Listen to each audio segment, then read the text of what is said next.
गंबड़ report Munir Khoro. Gambat additional session court में बाद फिर गिम्स में तसादुम, डायरेक्टर गिम्स की ऑफिस पर हमला। गंबड़ हुजूम की सूरत में लोग आए और मुझे गालियां देने लगे, मैंने भागकर जान छुड़वाई है। डायरेक्टर गिम्स रहीम बख्श भट्टी। गंबड़ अगर ऐसे हुजूम की सूरत में लोग आएँ और तमाशा करें तो ये अस्पताल मुतासिर होगी। डायरेक्टर गिम्स रहीम बख्श भट्टी। गंबड़ कोर्ट में विकला के साथ तसादुम के दौरान गिरफ्तार गिम्स मुलाजिम परवेज गोपांग चांडियो समेत 3 अफराद आज़ाद करवा के। दीन परवेज गोपांग गिम्स मुलाजिम हैं। गोपांग बरादरी। गंबड़ परवेज गोपांग गिम्स मुलाजिम है, FIR में सिर्फ उसका नाम क्यों?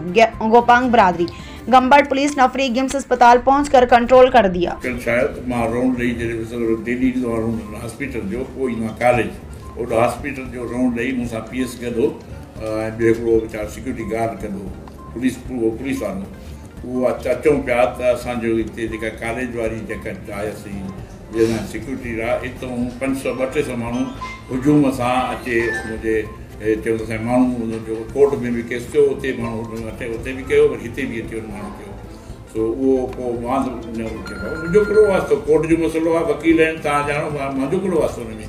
पोइ गारियूं गंद ऐं नारा ऐं तंहिंखां पोइ मां भॼी निकितुसि उन खां 200-300 माण्हू आहे ऐं पोइ मां पंहिंजो गेट बंदि कराए मां अंदरि हली वियुसि। पर वरी ज़्यादती कई ऐं असांजे PS खे ॿाहिरि धिके खणी विया, पुलिस वारे खे बसि पहले धिके खणी विया, हुन सां सिक्योरिटी गार्ड खे बि ऐं उनखे। सो ज़ाहिर आहे इहा वरी ज़्यादती आहे ऐं मां असांजी गवर्नमेंट असांजी पुलिस जेका आहे हिनते इन्वेस्टिगेशन करे, न त हमेशह जो ईअं कंदा रहंदा पधारो हलंदो कोन्हे में ऐं हज़ारो सां डिस्टर्ब थींदो रहंदो। हेॾो इंटरनेशनल अदारो आहे, इहे त पोइ अचे हुजूम करे को माण्हू अचे थो त इहो पुलिस खे एक्शन खणणु घुरिजे। ऐं मां पुलिस खे चयो आहे, सभिनी खे चयो आहे, SP साहब ॻाल्हायो आहे, DIG खे बि चयो आहे, सभिनी खे मां ॻाल्हायो आहे।